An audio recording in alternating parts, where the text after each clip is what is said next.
Fala pessoal do sétimo ano, tudo bem com vocês? Então vamos para a explicação da aula de hoje. Hoje vai ser uma explicação bem curtinha, para a gente não ficar repetindo muitas coisas, já que a aula de hoje ela tem a função de um resumo do que a gente está trabalhando, que era a questão da colonização da América, tá? Então, o que ele vai estar focado, a professora vai falar hoje então? A gente vai trabalhar alguns conceitos, tá?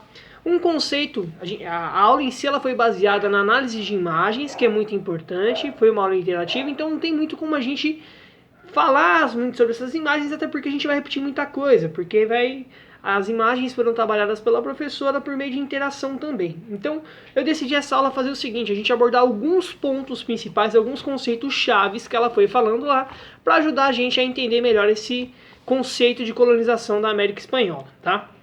Então, primeiro de tudo, um conceito que ela usa, uma palavra-chave que ela usa é a questão do ameríndio, tá? O que são isso? Os ameríndios são os indígenas nativos americanos. Essa galera, então, é o pessoal que já estava antes da colonização europeia. São os povos maias, incas, astecas e assim por diante. Então, todo o povo ameríndio é o povo indígena americano, tá bom? Outro ponto que ela vai colocar é a questão do eurocentrismo, que a gente já trabalhou. O eurocentrismo nada mais é do que a centralização de toda a questão cultural, social e política na Europa. Basicamente a gente pode falar o quê? Que tudo está centrado na Europa. A Europa é o centro de tudo. Portanto, tudo que não esteja característico ou esteja similar ao que a Europa pensa ou faz é considerado como inferior. Então, muito aí vai ser abordado sobre essa questão do eurocentrismo. A Europa é o centro de todas as ações. Isso fica claro na questão da escravidão dos indígenas, na questão da inferiorização de sua cultura, que a gente já tem falado no decorrer das outras aulas, tá bom? Outro conceito que ela coloca é a questão do novo mundo. O que é esse novo mundo? Então, o novo mundo, dentro dessa lógica eurocêntrica, nada mais é do que os novos continentes tomados pela Europa. Então, eles vão ser considerados como o novo mundo. Então, quem seria o criador desse novo mundo? Seriam esses europeus, tá? Lembrando que as imagens trabalhadas, né, pela professora vão ser imagens do artista Diego Rivera, tá? E ele vai ser um artista mexicano.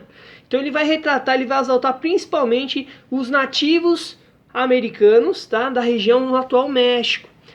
Qual é o objetivo dele? Valorizar a produção cultural e a importância que esses caras tiveram para a formação do México como um todo.